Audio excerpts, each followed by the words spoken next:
ಉತ್ತರದಲ್ಲಿ ಉತ್ತುಂಗ ಎಂಬ ಪರ್ವತ, ದಕ್ಷಿಣದಲ್ಲಿ ಗೋರ್ಗಿರುವ ಸಾಗರ. ಒಂದೆಡೆ ದಟ್ಟಕಾಡು, ಇನ್ನೊಂದೆಡೆ ವಿಶಾಲ ನದಿ ಬಯಲು. ಒಂದೆಡೆ ಬರಗೊಡುವ ಮರುಭೂಮಿ, ಇನ್ನೊಂದೆಡೆ ದುಮಿಕಿ ಚುಮುಕುವ ನದಿ. ಎತ್ತ ನೋಡಿದಂತ ಸುಂದರವಾದ ಹಚ್ಚ ಹಸಿರಿನ ನೋಟ, ಕಣ್ಗಳ ಸೆಳೆಯುವ ಸಾಲು ಗುಡ್ಡ. ಇದೇ ನನ್ನ ಭಾರತ. ಸ್ನೇಹಿತರೆ, ಎಲ್ರಿಗೂ 79ನೇ ಸ್ವಾತಂತ್ರ್ಯ ದಿನಾಚರಣೆಯ ಶುಭಾಶಯಗಳನ್ನು ನಾನು ಕೊಡ್ತೇನೆ. ಸ್ನೇಹಿತರೆ, 6.5 ಲಕ್ಷ ಜನರ ಬಲಿದಾನದಿಂದ ನಮಗೆ ಸ್ವಾತಂತ್ರ್ಯ ಸಿಕ್ಕಿದೆ. ಕೆಲವರ ಕಲ್ಪನೆ ಇದೆ ಬರೀ ಅಹಿಂಸಾವಾದದಿಂದ ಮಾತ್ರ ನಮಗೆ ಸ್ವಾತಂತ್ರ್ಯ ಸಿಕ್ಕಿದೆ ಅಂತ. ಅದು ತಪ್ಪು. ಕ್ರಾಂತಿಕಾರಿಗಳ ಬಲಿದಾನದಿಂದ ನಮಗೆ ಸ್ವಾತಂತ್ರ್ಯ ಸಿಕ್ಕಿದೆ ಅಂತ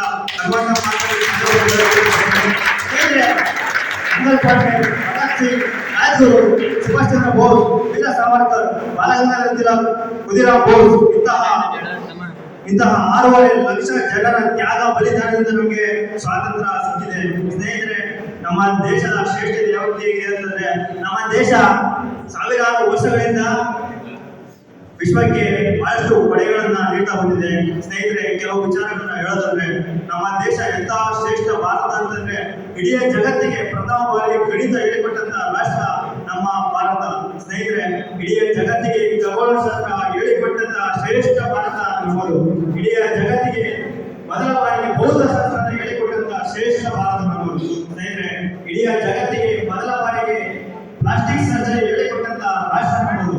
ಸ್ನೇಹಿತರೆ, ಇಡೀ ಜಗತ್ತಿಗೆ ಮೊದಲ ಬಾರಿಗೆ ವಿಜ್ಞಾನ ಬಗ್ಗೆ ಹೇಳಿಕೊಟ್ಟಂತ ಶ್ರೇಷ್ಠ ಭಾರತ ನಮ್ಮದು.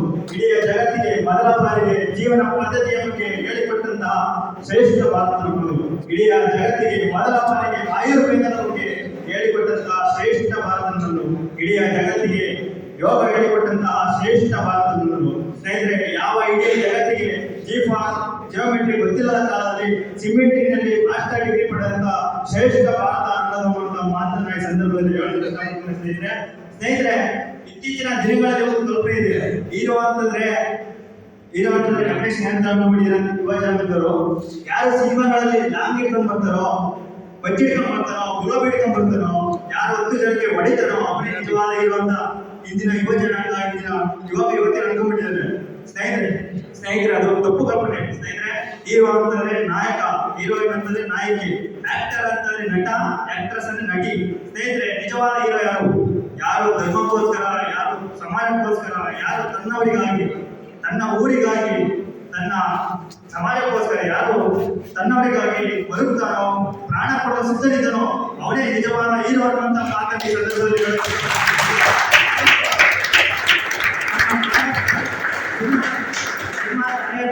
ಸ್ನೇಹಿತರೆ, ನಮ್ಮ ಆದರ್ಶ ಇಂದಿನ ಈ ಸಮಾಜಕ್ಕೆ ಯಾರು ತನ್ನ ತಾನು ಬಲಿ ಕೊಡೋಕೆ ಸಿದ್ಧರಿರ್ತಕ್ಕಂಥ ಭಗತ್ ಸಿಂಗ್ ಆಗಿರ್ಬೋದು, ರಾಜ್ಗುರು ಆಗಿರ್ಬೋದು, ಅಂತಹ ಆದರ್ಶಗಳನ್ನು ನಾವು ಅಳವಡಿಸ್ಕೊಳ್ಬೇಕು.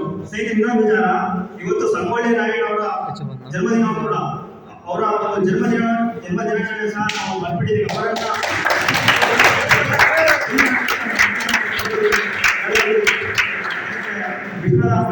ಭಾರತದ ಪ್ರಥಮಗಳ ಬಗ್ಗೆ ಕೆಲವೊಂದು ವಿಚಾರಗಳನ್ನು ಹೇಳಲು ಇಷ್ಟಪಡ್ತೀನಿ.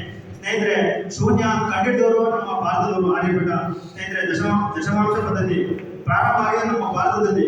ಉಪಗ್ರಹವನ್ನು ಸ್ವಂತ ಉಡಾವಣಾ ವಾಹನದಿಂದ ಉಡಾಯಿಸಿದ ಪ್ರಥಮ ಅಭಿವೃದ್ಧಿಶೀಲ ರಾಷ್ಟ್ರ ಅಂತಂದ್ರೆ ಭಾರತ.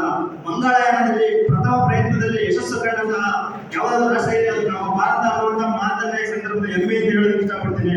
ವಿಶ್ವದ ಅತಿ ದೊಡ್ಡ ಪ್ರಜಾಪ್ರಭುತ್ವ ರಾಷ್ಟ್ರ ಯಾವುದಾದ್ರೂ ವಿಶ್ವದ ಅತಿ ದೊಡ್ಡ ಮಾನವ ಸಮಾಗಮ ಆಗುವಂಥದ್ದು ನಮ್ಮ ಭಾರತದಲ್ಲಿ, ಅದು ಕುಂಭಮೇಳ ಅನ್ನುವಂಥ ಮಾತನ್ನ ಈ ಸಂದರ್ಭದಲ್ಲಿ ಹೇಳಕ್ಕೆ ಇಷ್ಟಪಡ್ತೀನಿ. ಸ್ನೇಹಿತರೆ, ವಿಶ್ವದ ಅತಿ ದೊಡ್ಡ ಹಾಲು ಉತ್ಪಾದಕ ರಾಷ್ಟ್ರ ಯಾವುದಾದ್ರೂ ಇದೆ ಅದು ಭಾರತ ಅನ್ನುವಂಥ ಮಾತನ್ನ ಈ ಸಂದರ್ಭದಲ್ಲಿ ಹೇಳಕ್ಕೆ ಇಷ್ಟಪಡ್ತೀನಿ. ಸ್ನೇಹಿತರೆ, ವಿಶ್ವದ ಅತಿ ದೊಡ್ಡ ವಜ್ರ ಕರ್ತಿಸುವಂತಹ ಒಂದು ಒಳಪು ಮಾಡುವಂತ ಕೇಂದ್ರ ಯಾವುದಂದ್ರೆ ಅದು ನಮ್ಮ ಭಾರತದಲ್ಲಿ ಸೂರತ್ ಮತ್ತು ಗುಜರಾತ್.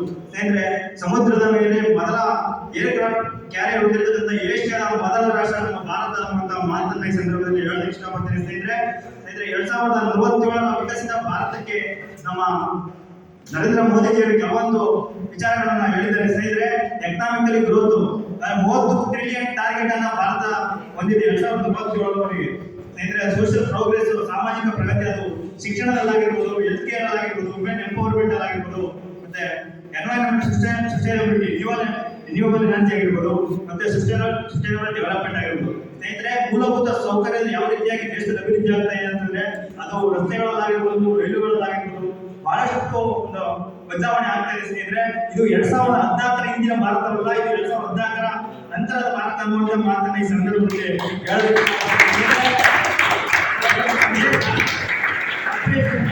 ಸಿಂಧೂರ ಮಾಡಿದ್ರು ಸ್ನೇಹಿತರೆ. ಆಪರೇಷನ್ ಸಿಂಧೂರ ಪಾಕಿಸ್ತಾನಕ್ಕೆ ತಕ್ಕ ಪಾಠವನ್ನು ನಾವು ಕೊಟ್ಟಿದ್ದೇವೆ ಅನ್ನುವಂಥ ಮಾತನ್ನ ಈ ಸಂದರ್ಭದಲ್ಲಿ ಹೇಳಕ್ಕೆ ಇಷ್ಟಪಡ್ತೇನೆ ಸ್ನೇಹಿತರೆ. ಇಷ್ಟನ್ನು ಮಾತನಾಡಲು ಅವಕಾಶ ಮಾಡಿಕೊಟ್ಟಂತ ತಮ್ಮೆಲ್ಲರಿಗೂ ಮಾತುಗಳನ್ನು ನಾನು ಮುಗಿಸ್ತಾ ಇದ್ದೀನಿ ಸ್ನೇಹಿತರೆ. ನಾನು ಇರಲಿ, ಇಲ್ಲದಿರಲಿ, ನನ್ನ ಭಾರತ ಬೆಳೆಯುತ್ತಿರಲಿ. ನಮಸ್ಕಾರ.